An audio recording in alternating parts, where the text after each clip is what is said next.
Ok.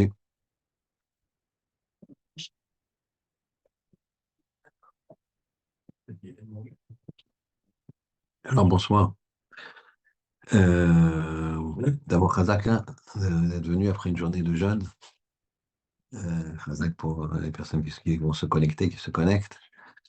Euh, En tout cas, ceux qui n'ont pas coupé le jeûne, vous pouvez vous servir allègrement. Ok, donc on va faire un shiur ici pour la Refoua Shelema de Chana Bat Suzanne Shishportish et de Shimon Chaim Ben Kuka, Kadosh Baruch Hu leur accorde une très grande Refoua Shelema, la plus rapide possible, la plus totale à eux et à tous les Cholé Amo Israël, tous les malades d'Israël. Kadosh Baruch Hu, il libère tous les juifs prisonniers qui protègent les soldats et chaque personne du clan d'Israël. Il amène le shalom dans le monde. Alors, première question sous-jacente, quel rapport il y a entre Vaïkra et la Megillah d'Esther? Quel rapport entre Vaïkra et la Megillah d'Esther?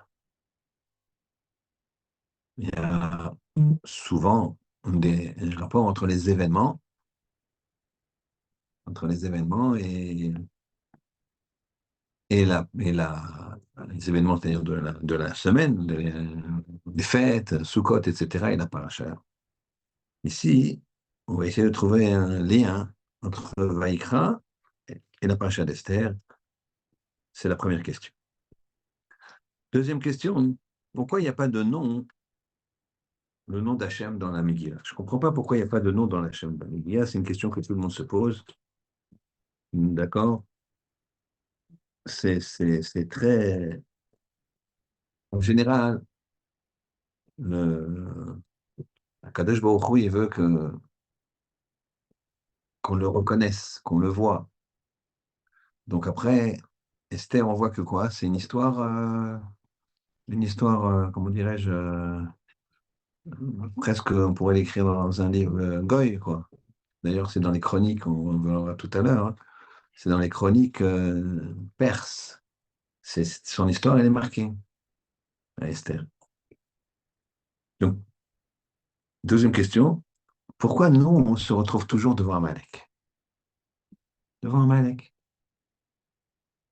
Vous voyez bien que les personnes qui, qui veulent nous détruire, c'est pas des gens qui cherchent la politique ou qui cherchent à récupérer un territoire, récupérer, pas récupérer. Ça, je me lance pas dans cette discussion. Mais pourquoi hein, ils sont toujours devant nous, Amalek? Amalek, c'est celui qui veut la destruction du juif, même hors de ses frontières. L'Iran, c'est Amalek, ils sont loin, qu'est-ce qu'on leur a fait? Ah, c'est Israël. Ah, chacun sait que derrière cette haine-là, il y a la haine du juif. La preuve, c'est qu'on ne se sent pas en sécurité ici. Qu'est-ce qu'on a fait nous les Français? Qu'est-ce qu'ils ont fait les juifs américains, etc. Donc on ne rentre pas là-dedans.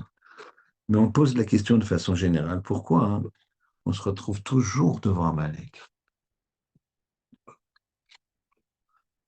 Quatrième question. Quelle attitude avoir face à Amalek? Qu'est-ce qu'il faut faire? Comment je réponds? Comment j'agis? Et on aura une cinquième question.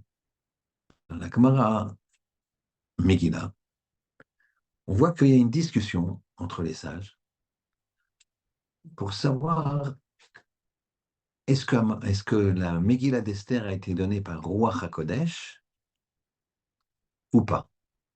Ou c'est les rabbanim qui ont, donc globalement, où ça vient par Ruach HaKodesh?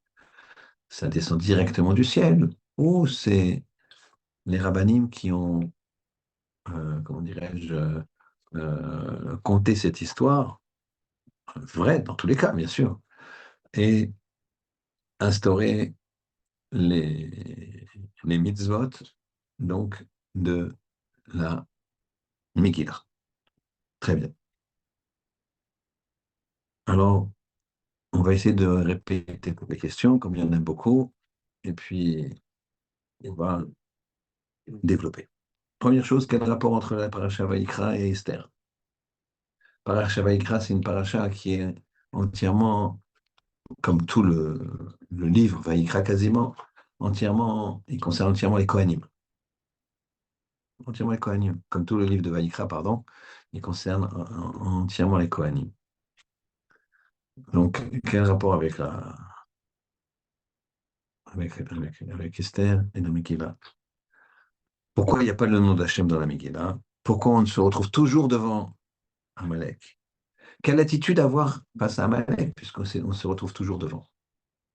Toujours devant, où c'est les médias, où c'est les nazis, où c'est les Cosaques, où c'est Hamas, où c'est. On se retrouve toujours devant, rien, toujours.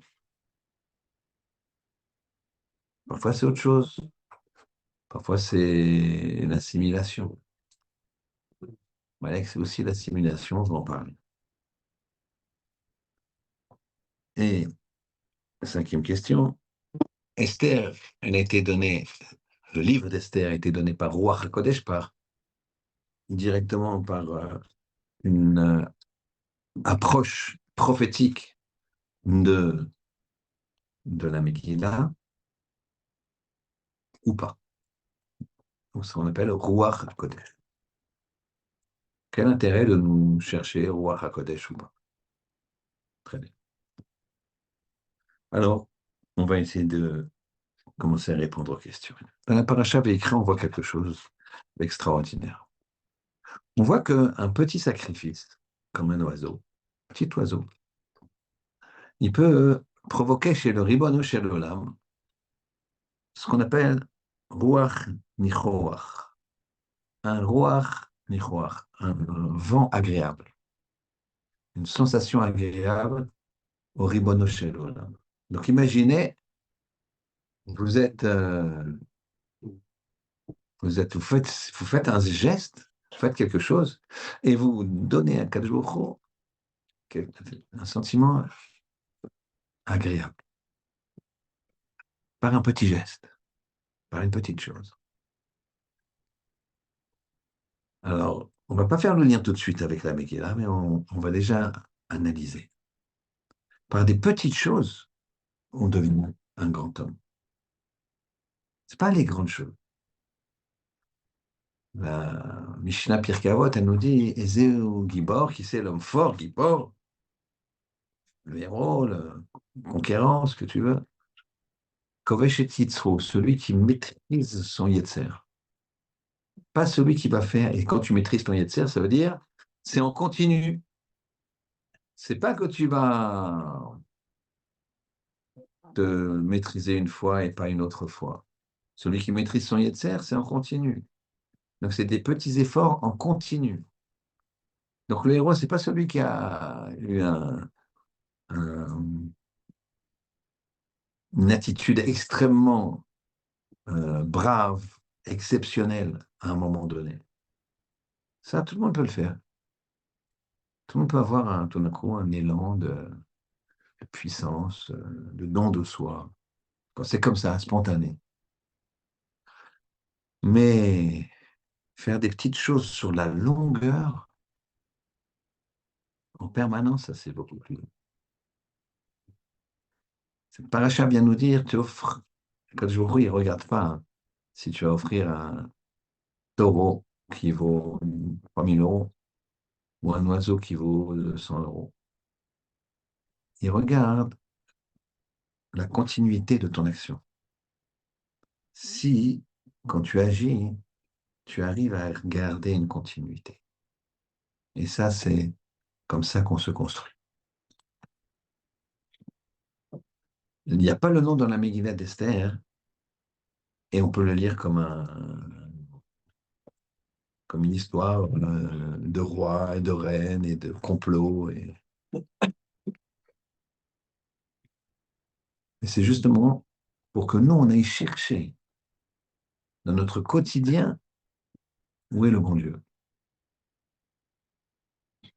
La Megillah d'Esther, c'est extrêmement important. Nos maîtres disent que le, le jour de Purim, on peut réparer plus, on peut réparer plus qu'à la Neila de Kippour. Rappelez-vous, je vous avais dit qu'à la Neila de Kippour, on peut réparer même le Chilul Hashem. Parce qu'on est seul avec Hashem. Neila de Kippour, on est seul avec Hashem pendant 1 heure, seul. T'es pas seul. Donc là, vas-y, déverse ton cœur. Il n'y a même pas les anges, aucun ange qui est là pour dire quand tu as fait du Chilul Hashem, c'est-à-dire tu as profané le nom d'Hachem, tu étais en public devant des juifs, tu as mal agi. Donc ça, c'est le Chilul Hashem. Alors, se faire pardonner, c'est impossible parce que quand on vexe le roi, on blesse le roi, même si le roi il veut pardonner, entre guillemets, bien sûr, il ne peut pas pardonner parce que ses sujets, ils vont lui dire non, on ne pardonne pas, non.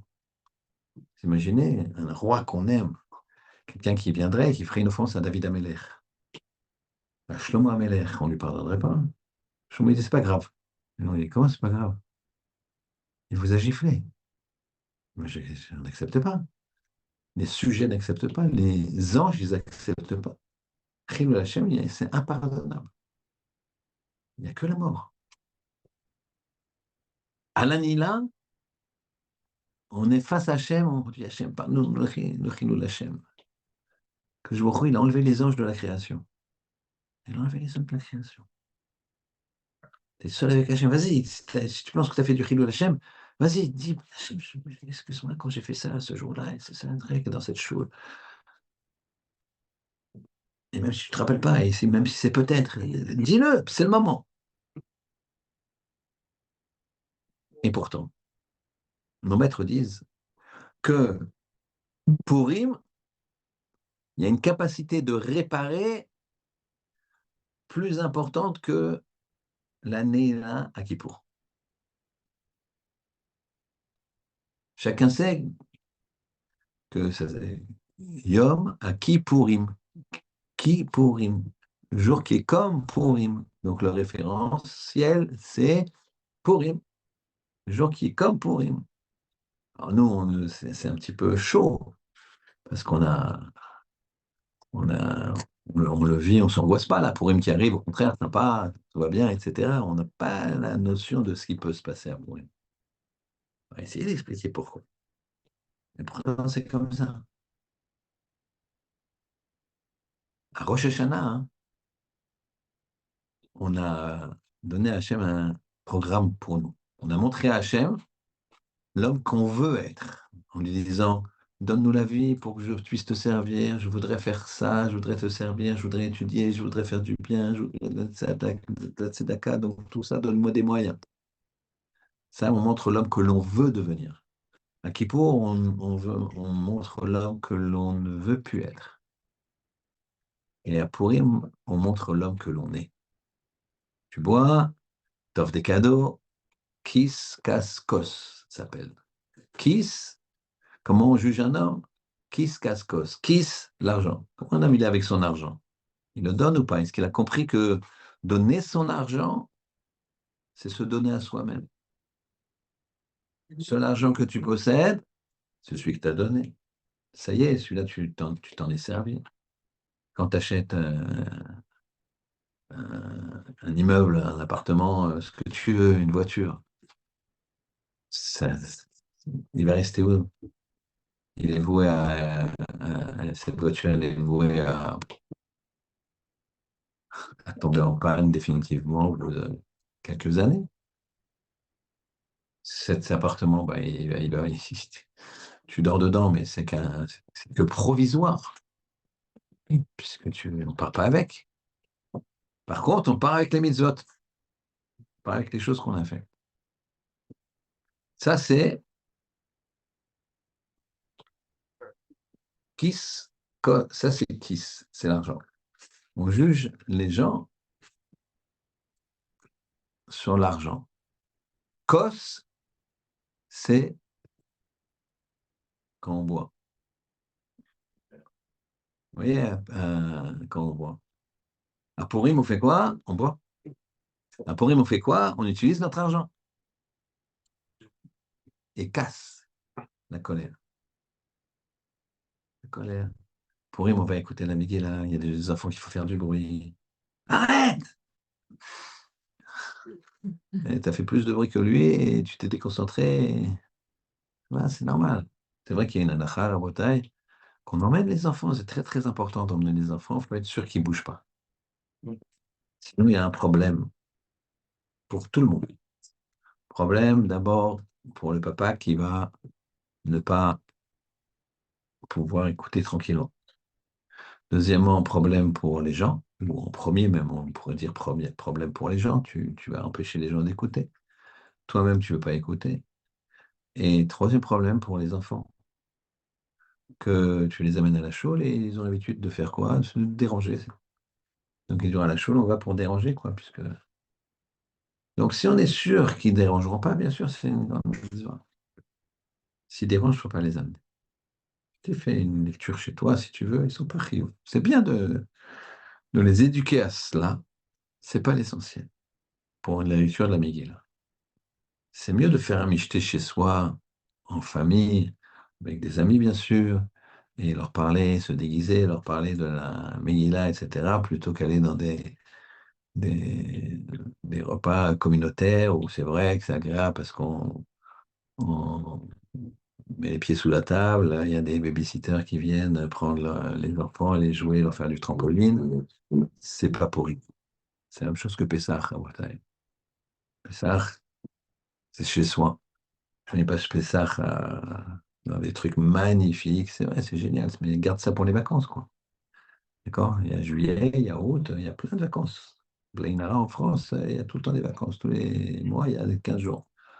Garde ça pour ça. Pessah, il faut montrer quelque chose à tes enfants. D'accord? Donc, plutôt que leur faire faire des mitzvot qui ne sont pas forcément indispensables, fais-leur faire les mitzvot qui vont les marquer dans leur chinour. Je ferme la parenthèse. Donc, qu'est-ce qui se passe à Purim? Eh bien, on est face à nous-mêmes. Tu dépenses ton argent, combien tu vas donner? Combien tu vas donner?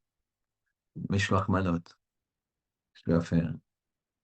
Tu donnes, tu donnes au moins un cadeau composé de 2 mets à un ami. Mais tu vas en faire un ou plusieurs. Matanot Levionim, il faut donner de l'argent au moins à 2 pauvres. Matanot Levionim, c'est au pluriel. Minimum de pluriel, c'est 2. Matanot Levionim. Combien tu donnes? Combien tu rigoles? Les gens ils me disent Machatzita Shekel, il y en a qui disent que c'est 7 euros, d'autres 5 euros. J'ai dit une seconde, une seconde. Combien ton cigare? Il est bien gros. Mon cigare, 70 euros, pourquoi? Parce que je vois que tu fumes la moitié, après tu jettes. Ouais, moi j'aime que le début, parce qu'après, il y a trop de. Mais ça se fume, non? Ouais, mais c'est pas grave. Ah, j'ai payé, j'ai payé. Donc c'est-à-dire, tu mets 35 euros à la poubelle, largement, et tu me dis, ouais, je comprends pas pourquoi. Bon, il y en a qui me demandent les matins de clavionine pour de 15 euros, alors que j'ai vu, j'ai regardé sur Internet, 7 euros, ça passe. Comme tu veux. Comment ça se fait qu'il y a des gens, ils vendent des tefilines? J'ai vu 1200 euros, alors que j'en ai vu dans une boutique, là, 300 euros. Oui, mais t'as pas vu que la boutique, elle s'appelle chez Ahmed, d'accord? Donc, c'est un gars qui vend des tefilines, je sais pas, qu'est-ce qu'il y a dedans. Et là, le gars, il a un coup de fil. Il y a Avram Fried qui demande 10 000 euros de plus pour venir à la bar mitzvah parce que finalement, il ne peut pas. Bah, évidemment, vous le prenez, quoi. D'accord? Attention, hein, j'ai rien contre Avram Fried. C'est un chanteur excellent, très sympathique. Je connais un peu d'ailleurs, mais qui est exceptionnel. Donc, et en plus, il n'est pas comme ça, il ne fait pas des enchères. Donc, j'ai pris ça pour vous dire que les gens ils vont dépenser des dizaines de milliers d'euros pour une bar mitzvah. Et quand on leur parle de tefilin, il y a des tefilin à 500, on va dire. 300, c'est quasiment impossible. À 500. Mais tu fais la bar mitzvah de ton fils, c'est quoi? C'est quoi l'important? Tefilin ou pas? Tu veux que quand il aura 18 ans, il vérifie ses tefilin, il nous dira, bah, ça fait au moins 2 ans qu'ils sont pas saouls, hein, si jamais ils ont été cachés. Donc, c'est du travail, les tefilines. C'est pas rien. C'est pas rien, une boîte noire comme ça que tu as. D'accord? C'est de la pose, c'est l'ishma, c'est du boulot. Donc, bref, kos, kas, kis. En fait, Purim, tu te confrontes à toi-même. Tu te confrontes à ta vision des choses. Et on va essayer de regarder un petit peu par rapport à notre question. Rav Simcha Zissel, il disait la chose suivante. Attention, on va aller un petit peu plus en profondeur. Il a posé la question, c'est quoi la différence entre un tzaddik et un rachat? Un tzaddik et un rachat, c'est quoi la différence? Alors, évidemment, c'est le comportement, mais je veux dire, leur façon d'être, de voir, c'est quoi qui les différencie? C'est quoi qui les différencie? Alors il dit, Rav Simcha Zissel, ça va vous étonner. Il dit, c'est le dimion, dimayon. C'est l'imagination. La différence entre un homme bien et un homme qui est pas bien, c'est l'imagination. Ça veut dire quoi? L'homme bien, qu'est-ce qu'il va faire? Il va se confronter à tous les événements de la vie qui lui arrivent et il va imaginer comment s'en servir pour grandir et trouver le positif dans la chose. Ça veut dire, il y a des choses c'est difficile. Le gars, il rate son concours de médecine, il ne peut pas redoubler, il est obligé de changer de truc. Eh ben, il rate. Ben, l'autre, c'est lui qui va se dire, bon, ça veut dire que je vais m'orienter dans une autre filière. Et je vais, dans une autre filière, je parlais de Rav Simcha Zissel. Rav Simcha Zissel, grand maître du Moussard, qui m'a posé la question. Et donc, je vais aller dans une autre filière et puis je réussirai mieux. Et moi, je connais quelqu'un comme ça, j'ai pris ça par hasard avec une personne qui, euh, qui m'a appelé et il m'a dit, voilà, j'ai les filines de mon grand-père. Je lui ai dit, très bien. Il m'a dit, Rav, vous me donnez des cours tout le temps. Voilà, je vais vous donner les filines de mon grand-père. Je lui ai dit, écoute, les filines de ton grand-père, je sais pas, t'as pas quelqu'un d'autre à qui les donner. Non, non, mon grand-père, il l'a donné à mon père, il me les a donnés. Normalement, ça passe comme ça, mais je suis pas digne de les porter. Je dis, qu'est-ce qui se passe? Pourquoi t'es pas digne de les porter? Il m'a dit, parce que j'ai raté 2 fois, c'est l'époque où on pouvait redoubler la P1. Je crois que maintenant, on ne peut plus, je sais pas, redoubler. Donc, il avait redoublé la P1 en travaillant. Bon, bref, il n'a pas pu. Et donc, il avait un petit coup de dépression, quoi, comme ça. Je lui ai dit, mais qu'est-ce qu'il y a à voir avec tes filles, les Manois? D'accord? Il y a une tradition chez toi, c'est très joli, c'est très beau. Donc, les filles, tu gardes tes filles, je ne les prendrai pas. Et je lui ai dit, comme ça, tu sais, tu, euh, le bon Dieu, il ferme des portes, il ferme jamais une porte sans en ouvrir une autre. Jamais. C'est comme ça. Tu as une porte qui se ferme, donc c'est comme c'est la porte. Vous voyez, quand une porte, elle se ferme, elle laisse passer un espace. Une porte, elle est ouverte, donc elle bloque un espace, elle est ouverte. Maintenant, elle se ferme. Toi, tu crois qu'elle a fermé ça, mais en même temps, elle te permet de passer tout droit. Quand une porte se ferme, elle se ferme, mais elle ouvre un espace. Elle ferme un espace, mais elle ouvre l'autre. Toujours comme ça. Il faut toujours penser comme ça. Une porte se ferme, tu dis, c'est pas possible. Pas possible. Et il est en chidour, ça marche bien. Tout d'un coup, la fille, elle lui dit, non, écoute, finalement, c'est pas ma team. Donc, c'est dur. Mais tu as une autre porte qui se ferme, point. Celle qui sera ta femme. Vraiment, que tu n'étais pas encore prêt. Le bon Dieu, il t'a mis dans cette situation. Je ne sais pas quels sont les calculs. Il t'a mis dans cette situation. Parce qu'une porte se ferme, ça laisse passer un espace. Il y en a comme si une autre invisible s'ouvrait. Comme ça que ça fonctionne. Et dans le cas de cette personne, puisque je vous parle de ça, c'était il y a 20 ans, c'est les tefilines, d'accord? Et lui, donc, il a fait pharmacie, puis il a ouvert une pharmacie, après il a une deuxième, une troisième, et je pense que il aurait médecin, jamais il aurait la fortune qu'il a actuellement. D'accord? Donc, qui lui permet en plus de ne pas trop bosser, d'étudier, etc. Donc, c'est tout, tout bonus. Des fois, on le voit, des fois, on ne le voit pas. L'important, c'est d'avoir cet état d'esprit. Et c'est ça l'état d'esprit de la Megillah d'Esther. Dans la Megillah d'Esther, tu peux lire ça comme un concours de circonstances. Ou tu peux lire ça comme quelque chose qui est exceptionnel. Racontez quelque chose sur la Megillah d'Esther pour que vous preniez conscience. Chacun sait que Vashti était la reine, des plus belles femmes du monde. Et Achashverosh, il avait bu un peu, et il se vantait, les goyim, qu'est-ce qu'ils font? Ils se vantent de quoi? De la beauté de leur femme. C'est qui est la plus belle? La mienne, super belle, la tienne. D'accord, ils étaient.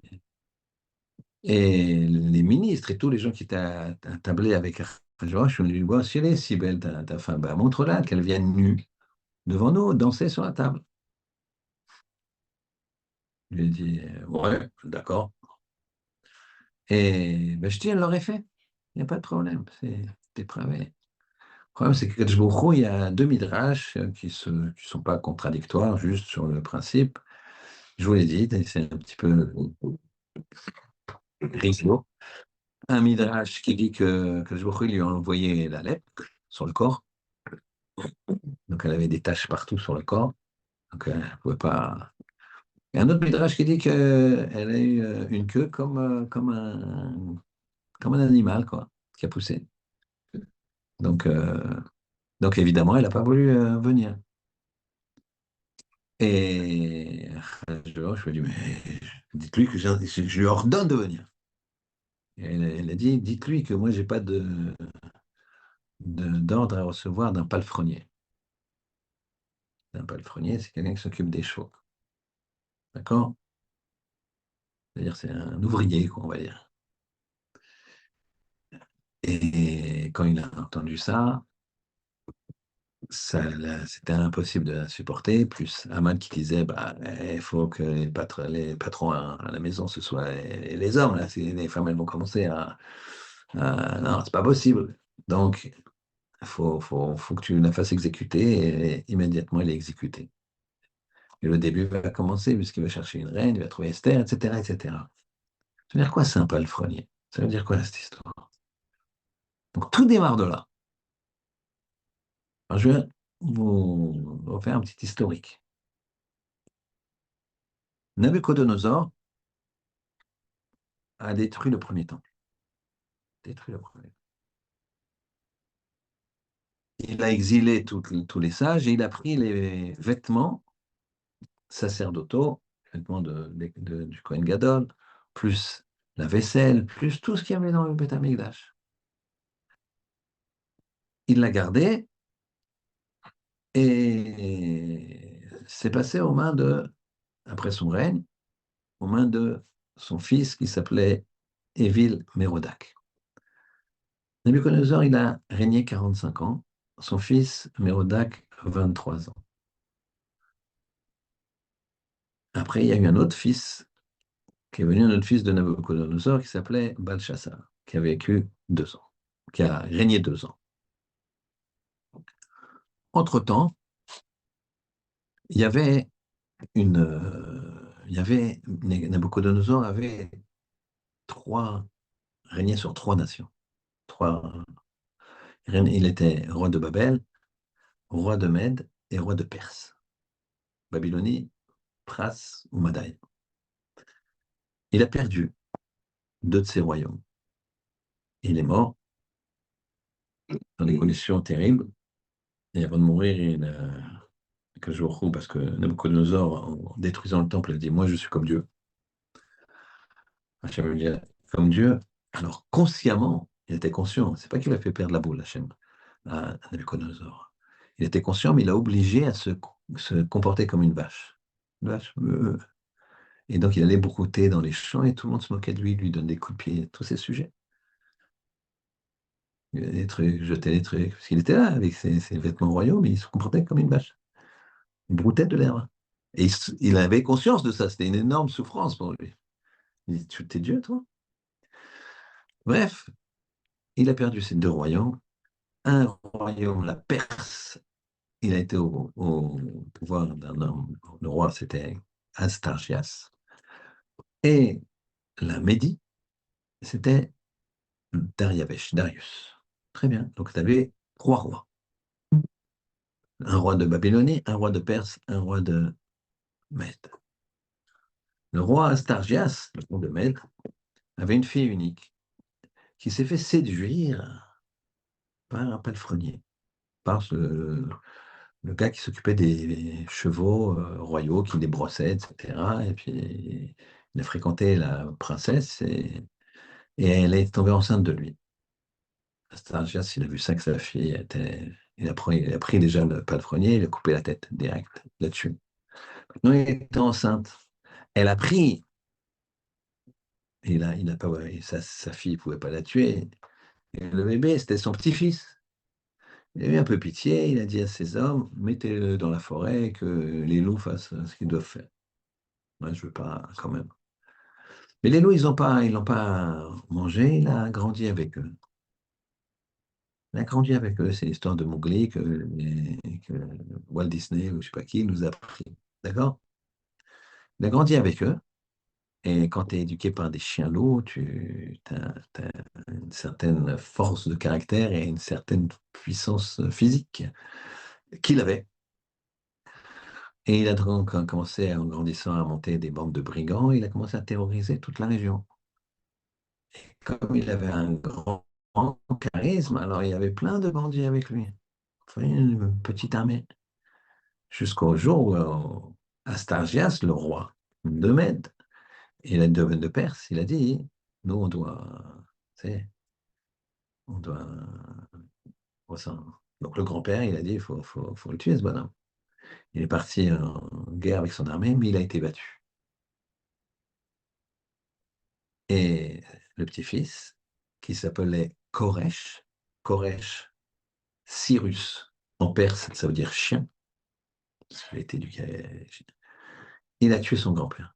Et il a pris la place de son grand-père, il est devenu roi de Perse. Koresh, en chien, ça veut dire perse.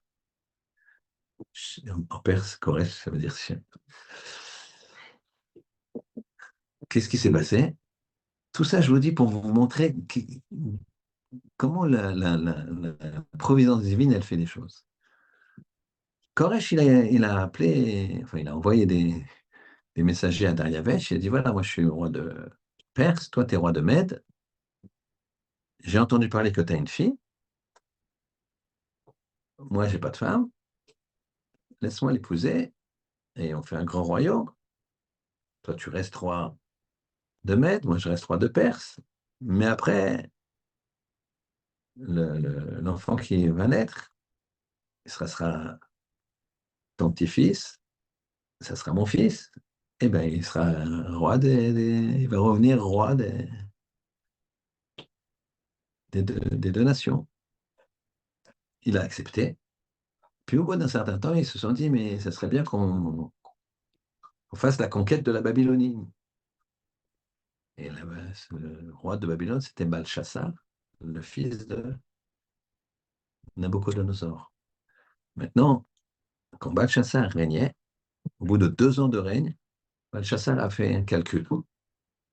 Il y a une prédiction que le clan d'Israël il serait en exil uniquement 70 ans. Comme ça, malheureusement, nous, on ne sait pas combien on sera en exil, l'exil des Dômes. On est dans le dernier exil et l'exil des Dômes, il est très très long.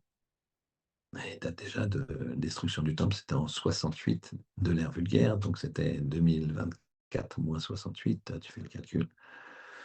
Ça fait beaucoup. D'accord, presque 2000 ans donc. D'accord, 1960 ans à peu près. Euh, et lui, c'était prévu, c'est marqué. Ça, on savait, 70 ans. Mais on ne savait pas d'où ça commençait, d'où ça finissait.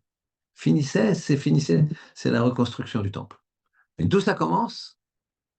Belshazzar, il s'est trompé. Il a pensé que ça commençait du moment où Nabucodonosor allait régner. Et donc Nabucodonosor, comme je dis, il a régné 45 ans. Son fils Évil-Mérodach, 23 ans, ça fait 68 ans.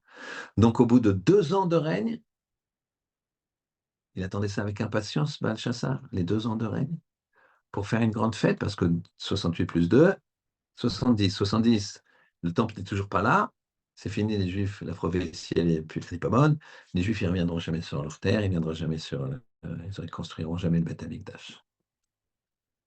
Et quand il était il attendait avec impatience, il avait calculé la deuxième année pile de son règne, ben, ce jour-là même, les armées de Dariavesh et de Koresh attaquent. Et Dariavesh et son armée se défendent et battent les armées attaquantes. Lui, il est dans sa forteresse et il les a battus.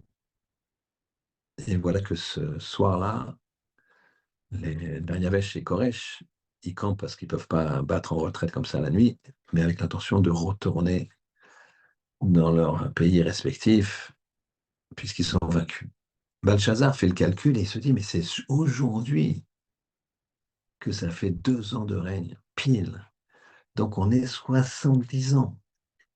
C'est fini, les Juifs, ils ne reviendront plus. Donc je fais une grande fête. Donc le soir même, où il a gagné, en plus il vient de gagner, il fait une grande fête. Et il sort les ustensiles du Beth Amikdash. Il les sort. Et ça boit.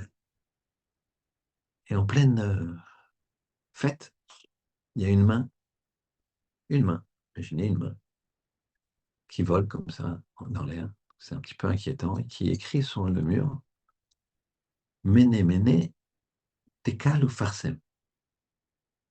Peser, peser. Alors, on ne sait pas ce que ça veut dire. J'allais vous traduire, mais on va le traduire après. Ils ne savent pas ce que ça veut dire. Mais ça met un froid. Imagine, dans une Torah, c'est Iman Tov, oh Mazal Tov. Et tout d'un coup, tu mets une main qui fait ça et qui t'écrit un truc sur le mur, comme ça, avec le truc qui descend, quoi. Tu as l'impression, tu dis, oh, c'est un film d'horreur, là, ou quoi? Donc, ça jette un froid. Le roi Belshazzar, il demande à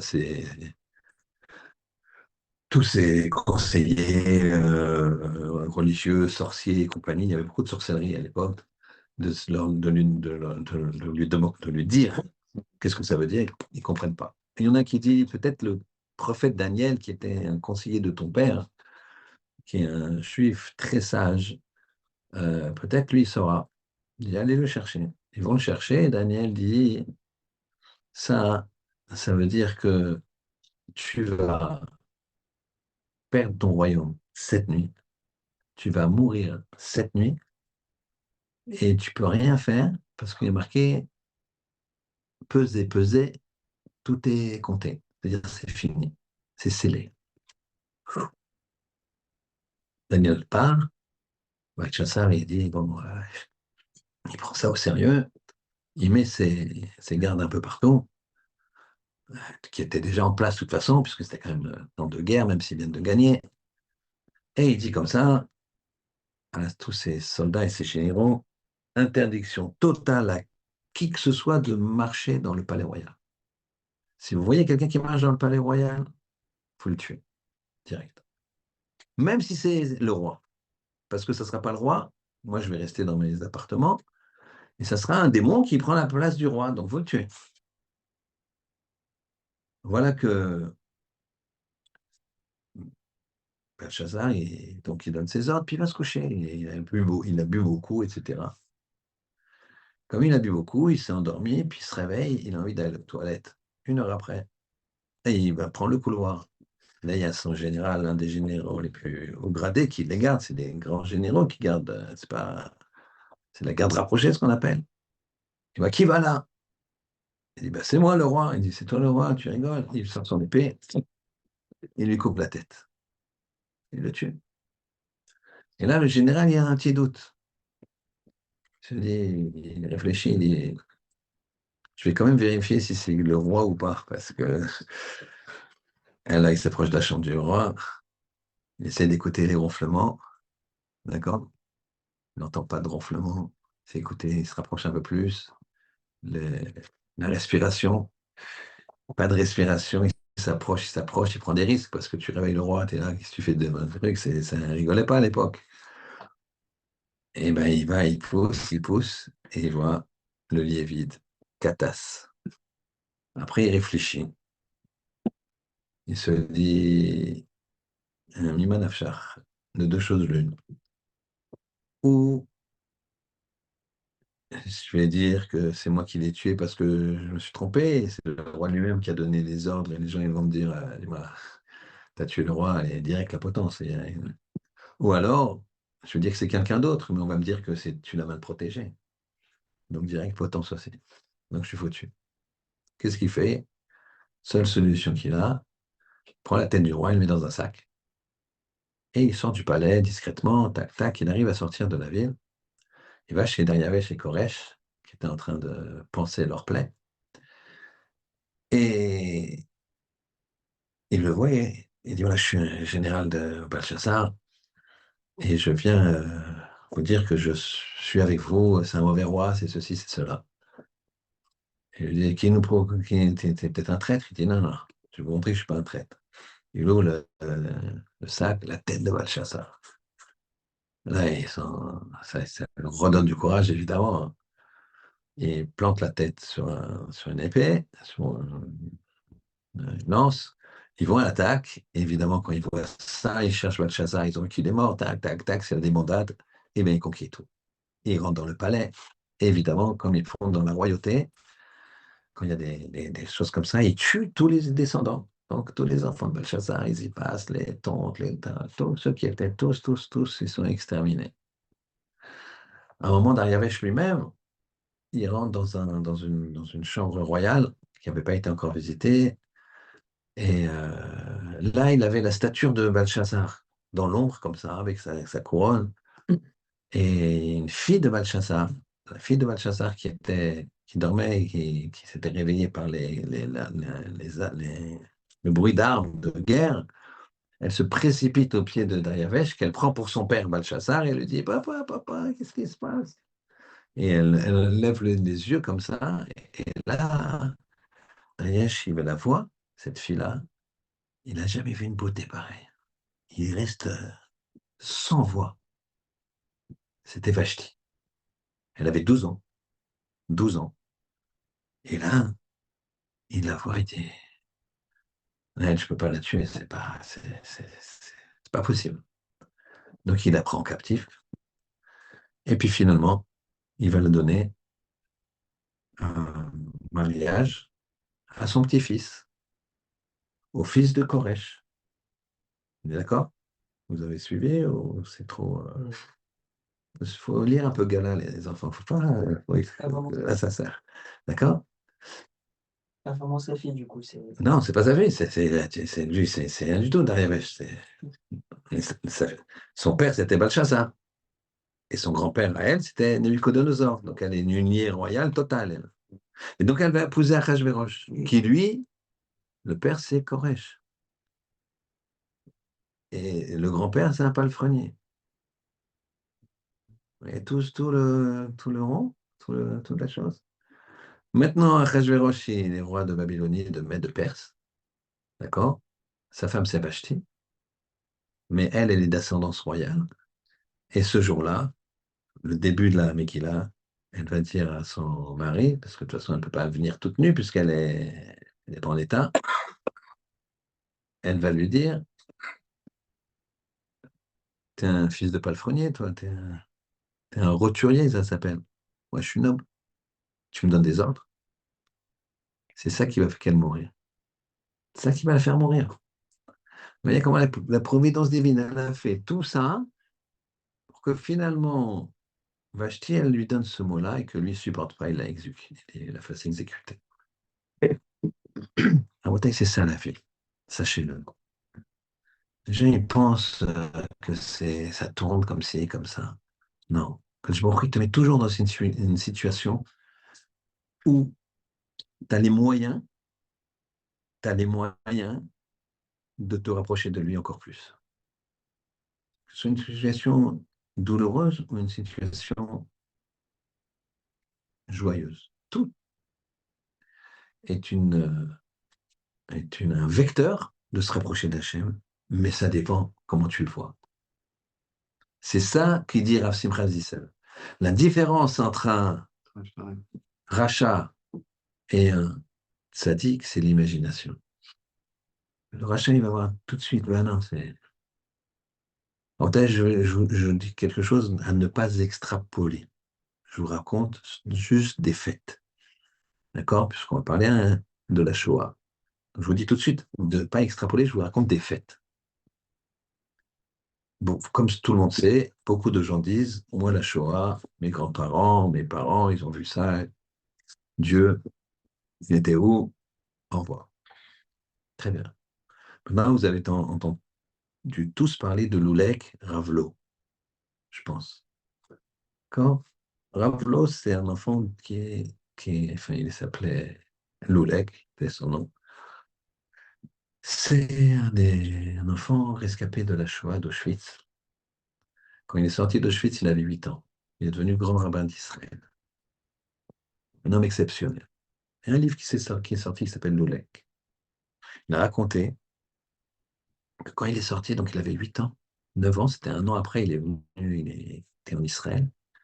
Alors tout le monde savait que c'était un enfant qui avait vécu 3 ans, 4 ans dans la Shoah. Et donc il a été voir le rabbi de Gour.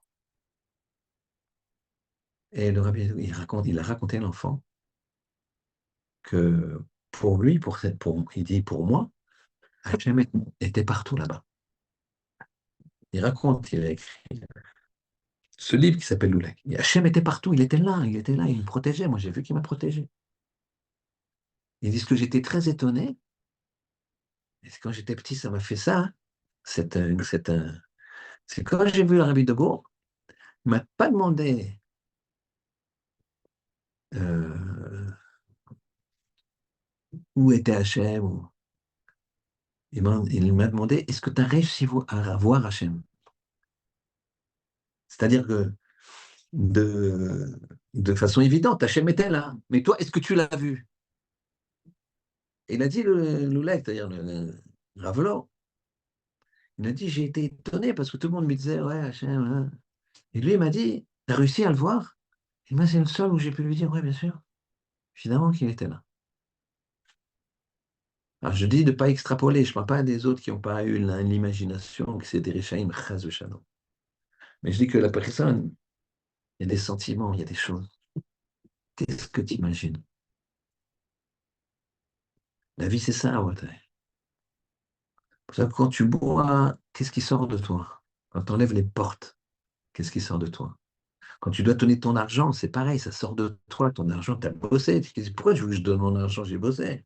Je me lève à 6 heures du matin, j'ai bossé, j'ai fait des études pendant 10 ans, j'ai truqué, machin, c'était très dur. J'ai une boîte qui n'a pas marché, je mangeais du pain et du thon pendant des années, et puis maintenant, voilà, tu me demandes quoi? De donner 20% de mon argent, mais c'est quoi ça? Est-ce que c'est ça ou c'est bon Dieu m'a envoyé, je vais donner? Kos Kaskis. C'est ça pour rime. On a dit, on comprend maintenant plus la question, quelle attitude à avoir vis-à-vis d'Amalek? Quelle attitude à avoir vis-à-vis d'Amalek? Amalek, c'est les doutes de la vie. Chacun sait que Amalek et le doute, c'est pareil. Douter, c'est Amalek. Quelqu'un qui doute, c'est le pire des choses. Je l'épouse pas, je l'épouse, je l'épouse pas, je l'épouse pas, j'en veux plus. Alors qu'est-ce que je fais? Je divorce pas, je sais pas, je divorce pas, je divorce pas. J'investis pas, j'investis. Terrible. Les gens, ils souffrent. Le doute, il souffre. À un moment, prends ta décision, tracer, imaginer. L'imagination positive, ça s'appelle. Imagination positive. En général, pourquoi tu vas divorcer si Hachem t'a mis une femme sous la roupa devant toi, c'est que Parfois, c'est vraiment uniquement et souvent un problème de communication. Très souvent, c'est que ça. Vous êtes au courant qu'un homme et une femme, c'est pas du tout la même chose. Vous savez ça, d'accord? Vous êtes des grands, d'accord? Eh bien, la communication, c'est pareil. C'est compliqué. Et souvent, c'est juste ça. Juste ça. Uniquement. Alors, au lieu de te dire j'ai un doute, elle fait ça, vas-y, construis. Imagination positive. Je dis pas que des fois, c'est pas une solution, mais vous comprenez la différence d'approche. On a demandé si, la Gemara, si, quelles sont les preuves que, ou pas, que Esther avait été donnée par roi HaKodesh, qu'il y avait donc, que ça tombait du ciel. Alors, à un moment dans la Megillah, il y a marqué que Esther trouvait grâce aux yeux de toutes les personnes qui la voyaient. Comment tu peux savoir? Avec le bon Dieu qui peut savoir ça. Vous comprenez ce que je veux dire? Esther trouvait, qui peut dire? Moi je dis, tu sais, tu trouves grâce à tous les gens qui te regardent, ils t'aiment bien. Il n'y a que, il y a que, il y a qu'un être suprême qui peut donner cette affirmation. Donc c'est roi HaKodesh. Un autre avis vient et il dit, à un moment, Aman, quand Achashverosh a voulu récompenser quelqu'un, je ne peux pas vous refaire toute la Megillah, on n'a pas le temps, et il a dit à Aman, dis-moi, qu'est-ce que le roi doit faire pour récompenser une grande récompense à quelqu'un? Et Aman, il a dit dans son cœur, donc Aman, il a pensé qu'il s'agissait de lui. Il pensait que le roi parlait de lui. Comment tu peux savoir ce qui se passe dans le cœur d'Aman? Le bon Dieu, roi Hakodesh. Un troisième, il dit que quand les Juifs, ils ont eu le droit de se défendre le 13 Adar, alors ils ont vaincu leurs ennemis, tué leurs ennemis, mais ils n'ont pas touché au butin. Comment tu peux le savoir? Quoi, il y en a un, pas un qui a touché un butin, mais il y avait dans le monde entier. Il y a eu des guerres dans chaque ville. Donc dans le monde entier, qui c'est qui veut savoir? Roi HaKodesh. Après, on va voir que c'est des preuves, pas des preuves. Je ne rentre pas là-dedans. C'est très, très intéressant, la Gemara là-bas. Mais qu'est-ce que ça veut nous dire ici? Ça veut dire que tu as deux façons. Il y en a un qui dit non, il y a une logique. Il y en a un qui dit il y a une logique. Elle trouvait grâce à ses yeux, pourquoi? Parce que chacun, elle trouvait grâce aux yeux de tout le monde. Pourquoi? Parce que elle n'avait pas dit de quel pays elle était.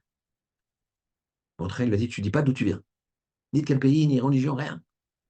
Et donc, chacun qui la voyait, il se disait, mais c'est sans doute chez nous. La reine, elle est sans doute de chez nous. Tout le monde se disait ça, donc c'est une logique.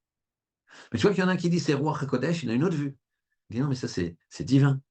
Et l'autre, il dit, non, c'est logique. L'un comme l'autre, il y a une ouverture. Tu vois bien que c'est deux façons. Où tu mets le roi Hakodesh, où tu mets le bon Dieu sur ton chemin, ou tu le mets pas. C'est ça la différence. C'est ça l'imagination. Où tu le mets, ou tu ne le mets pas. On a dit au départ que Vaikra, c'était la capacité avec des petites choses de faire croire un bon vent, faire du plaisir à Hachem. Roach nichoach, faire plaisir à Hachem. Des petites choses, un petit oiseau. Rabotai, nous aussi, c'est pareil. Tu veux faire plaisir à Hachem, tu fais une petite mitzvah. Tu mets tes tzitzit. Tu mets, tu manges un peu mieux qu'Hachem. Tu viens à la chaude une fois par jour. Si tu viens jamais vu une fois par semaine, le Shabbat matin, écouter la Torah, etc. C'est des petites choses, entre guillemets. Mais ça fait du nachat au ribono shel olam. Il y a d'autres choses, Rabotai, qui font du nachat au ribono shel olam. C'est quand tu fais du nachat aux autres. Matanot laevionim. Tu es aux pauvres. Tu n'as pas d'argent. Des fois, on n'a pas d'argent. Dimanche matin, tu es à la choule. tu t'es réveillé un peu tard, donc tu renfiles tes habits de Shabbat, juste ta clé de la voiture et les tefilines, tu mets sur toi, mais après t'as le pauvre qui arrive et t'es alors, mais t'as rien. Puis il insiste. Bah, fais-lui un sourire. Et puis écoute, je suis désolé, là j'ai mes habits de Shabbat. La semaine prochaine, je ferai attention, je ferai un petit billet, ou sinon, si tu viens dans la semaine, moi je suis là tous les matins, avec un sourire comme ça. Ah, tu le. Sinon, tu dis, je t'ai dit, j'ai pas. Laisse-moi faire ma fila. Il veut pas ça manger. Arrête ta fila, occupe-toi de lui. Terminé par cette histoire extraordinaire. C'est un jour une histoire simple de babysitter. Un homme, il arrive avec sa femme dans le milieu religieux, dans le quartier religieux de New York. Et il, voit, il rentre, plus ou moins tard le soir. Et là, il voit la babysitter quand il ouvre la porte, il a peur parce qu'elle est blême. Qu'est-ce qui se passait? Non, mais rien, les enfants, ils dorment, tout va bien. Mais j'ai eu un moment un mauvais geste, une maladresse, et le vase là, que vous aimez tant est cassé. Là, le père, il est fou furieux, c'est un vase qui valait 3 000 à 4 000 $. Il est là, il se retient, et puis il dit, bon, ça arrive à tout le monde, elle a besoin de faire du babysitting, il est tard, tout ça. Il dit, bon, ça arrive à tout le monde. Puis il voit qu'elle est blême, etc. Alors il se dit, je vais lui donner, non seulement je vais la casser, mais je vais lui donner plus un bon tips. D'accord? Je vais lui demander un bon tip. Voilà, un bon plus. Elle prend l'argent, elle est heureuse. Il lui dit, moi je t'ai commandé un taxi qui descend là, je te guette, t'en fais pas de là-haut. Et le taxi, c'est quelqu'un de chez nous, qui habite dans le quartier, on ne prend pas de un juif. Et t'as pas besoin de le payer, je l'ai payé. Il est payé, j'ai un compte avec lui, etc. Et elle souffle, elle est contente, elle est heureuse, elle a pris beaucoup plus qu'elle pensait. Et elle ne s'est pas fait gronder à cause du vase. Et les gens lui ont pardonné, etc. Alors, quand elle descend du taxi, elle lui tend un billet. Le taxi, il dit non, j'ai déjà été payé. Elle dit non, mais c'est pas grave, franchement, ça me fait plaisir, etc. Il est tard, elle voit que le taxi, il est un petit peu. C'est pas une Tesla toute option, d'accord? C'est des vieux taxis un petit peu avec le cuir comme ça. Tu sais, des fois, avant, tu avais ça en Israël, tu as des trous dans le siège et tout. La voiture, elle a 800 000 kilomètres. Bref. Elle dit non, j'insiste. Et lui, il est content, il a fait une super course, il a pris un très beau billet. Et donc, il est content. Il est heureux. Et puis, il va se garer. Et c'est une nuit douce, comme ça. C'est une nuit douce.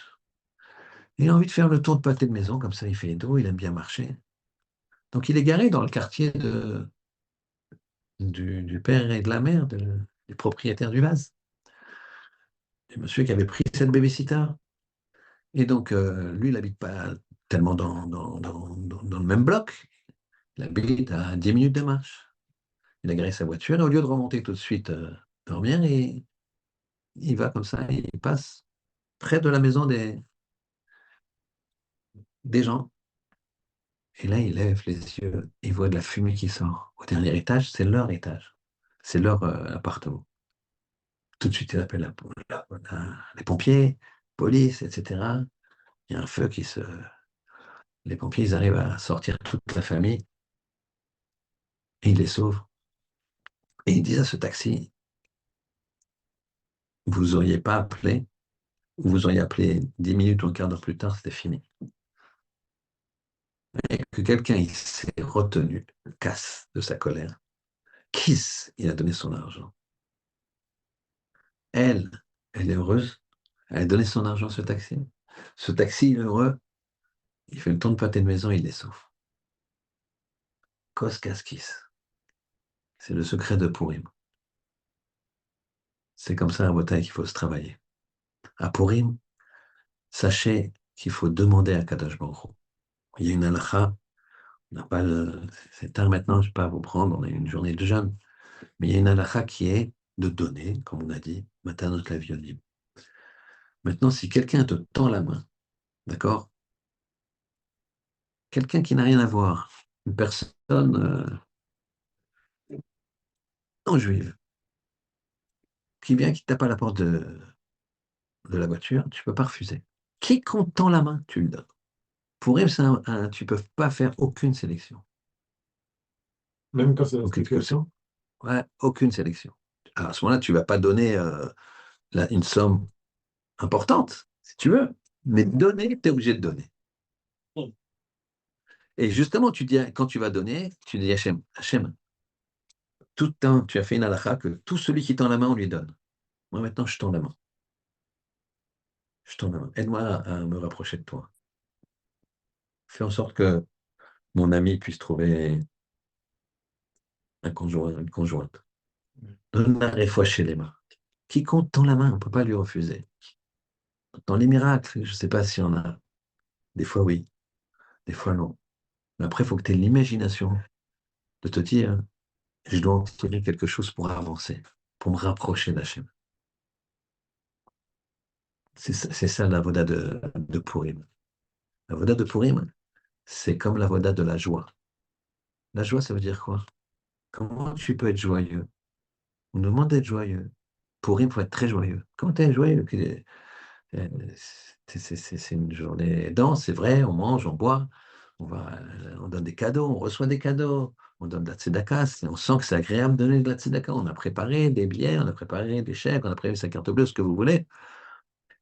Et on est heureux, mais on nous ordonne d'être heureux. Je veux dire, pour être heureux, il faut regarder objectivement ce qu'on a. Toujours pareil. Imagination. Le gars, il a des problèmes. Mais tu marches, bah oui.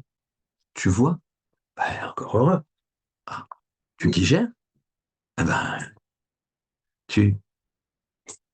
Moi, je connais une personne qui a problème de digestion, il a eu une opération très, très, très, très, très difficile. Il s'en sort, mais il ne pourra jamais plus s'allonger sur le ventre. On ne s'allonge pas, on ne dort pas sur le ventre, il y a des halakhot. Mais si on veut un massage ou des choses, je ne sais pas, jamais plus de sa vie pourra s'allonger sur le ventre. Pas pourquoi, il y a des choses très équilibrées. Les gens, ils ont. Alors, je pense que quand t'as la santé, quand tu es dans un univers comme nous, protégé. Maintenant, depuis le 7 octobre, on se dit, tiens, hein, on comprend ce qu'on avait. Est-ce qu'on a perdu un petit peu confiance, de méfiance, très, le regard de l'autre est de plus en plus, ouais, hein, c'est disproportionné, c'est très, tu sens, le regard des gens. Ah, tu vois qu'on n'est pas toujours, on n'a pas su prendre un moment que la quiétude, elle était bonne, elle était en quiétude. Ça nous ramène un peu en arrière. Et nos grands-parents, ils ont vécu ça, mais plus violemment. Mais peut-être que c'est qu'un début ici. Non, on va prendre du bon côté. On va dire, bon, on se recentre. Les gens, ils ont fait tchouva.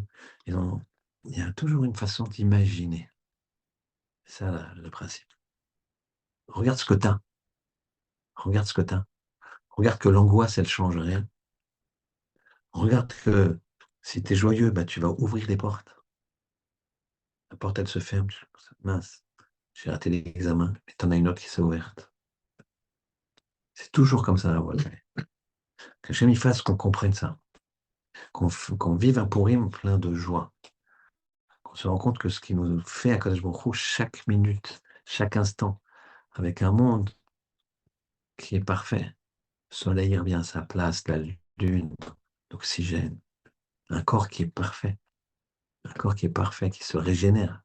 Vous imaginez que du temps de la Gemara et du temps même il n'y a pas si longtemps, quand quelqu'un était malade, on ne savait pas tellement quoi faire. On faisait une saignée, on faisait couler du sang, et ensuite on mettait un pansement pour pas, enfin c'était des petites piqûres.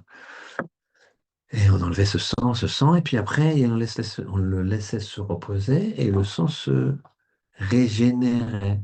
Parce que le corps, il a besoin d'un certain dose de litres de sang. Donc quand il manque, tout un mécanisme qui se met, qui crée du sang. Et ce sang, c'est du sang neuf. Et le sang neuf, il n'est pas, entre guillemets, je dis une chose un peu spéciale, mais il n'est pas pollué, il n'est pas attaqué. Il est pur, propre, net, neuf. La personne est guérie. C'est extraordinaire. Pense à ça. Pense à ça. Pense à toutes ces choses positives. Hachem, il fasse qu'on sache bien donner le jour de Purim, qu'on sache bien sourire et offrir des Mishloach Manot.